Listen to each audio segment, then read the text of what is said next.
السلام علیکم ورحمۃ اللہ۔ محترم سامعین کرام، ہم میں سے اکثر لوگ یہی جانتے ہیں کہ جس کو اللہ کے راستے میں قتل کیا گیا وہی شہید ہے۔ آج ہم اس کے علاوہ کہ کون کون شہداء کی لسٹ میں ہے کے لوگوں کے بارے میں بات کریں گے۔ تو محترم سامعین کرام، راہ خدا میں جس کو قتل کیا گیا وہ شہید ہے۔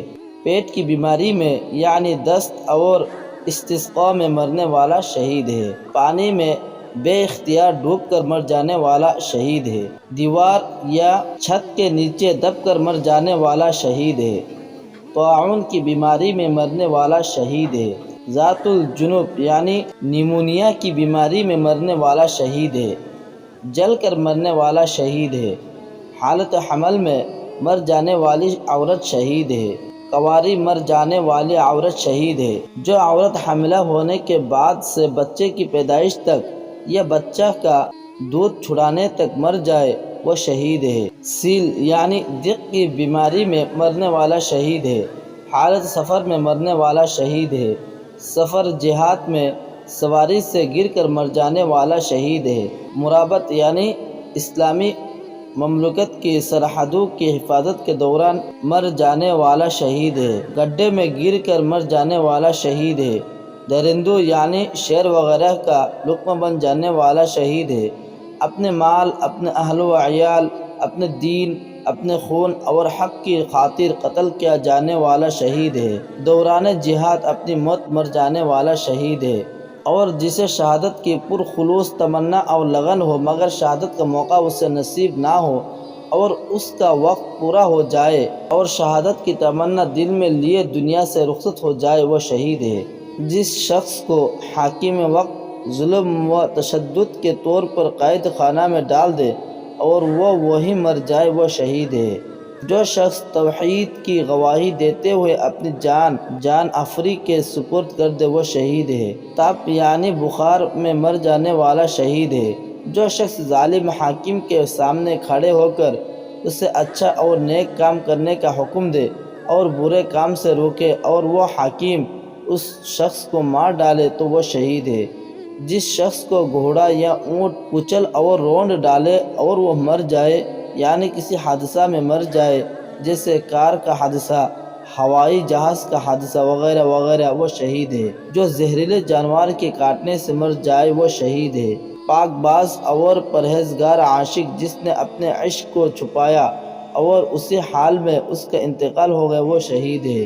جو شخص کشتی میں بیٹھا اور دوران سفر قے میں مبتلا ہوا تو اسے شہید کا اجر ملتا ہے۔ جس عورت نے اپنی سوکن کی موجودگی میں صبر و ضبط سے کام لیا اسے شہید کا ثواب ملے گا۔ جو شخص روزانہ یہ دعا اللہم بارک لی فی الموت وفیما بعد الموت 25 مرتبہ پڑھے گا اور اپنی فطری موت مرے گا تو وہ شہید ہے۔ جو شخص اشراق اور چاشت کی نماز کا اہتمام کرے اور مہینہ میں 3 روزے رکھے اور حالت سفر و حضر میں وتر کی نماز نہ چھوڑے اس کے لیے شہید کا اجر لکھا جاتا ہے۔ جب امت میں اعتقادی اور عملی گمراہی پھیل جائے اس وقت سنت پر مضبوطی سے قائم رہنے والا شہید ہے۔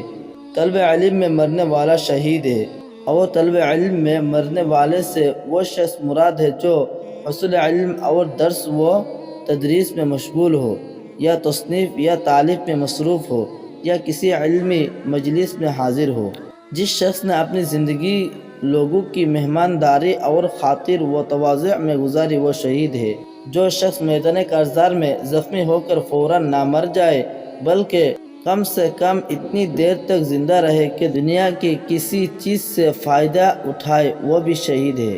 شریک یعنی وہ شخص جو گلے میں پانی پھنس جائے اور دم گھٹ جانے کی وجہ سے مر جائے وہ شہید ہے۔ جو شخص مسلمانوں کے لیے غلہ فراہم کرے وہ شہید ہے۔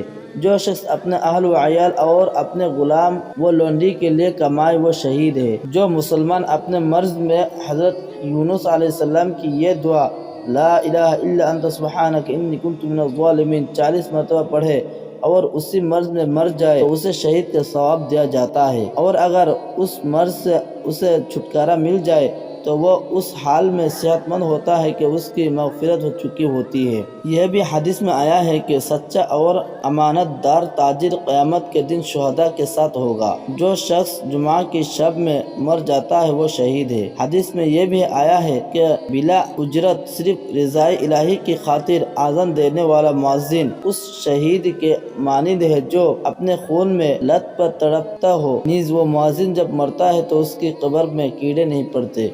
اللہ تعالی ہم سبھی کو شہداء کے درجہ عطا فرمائے۔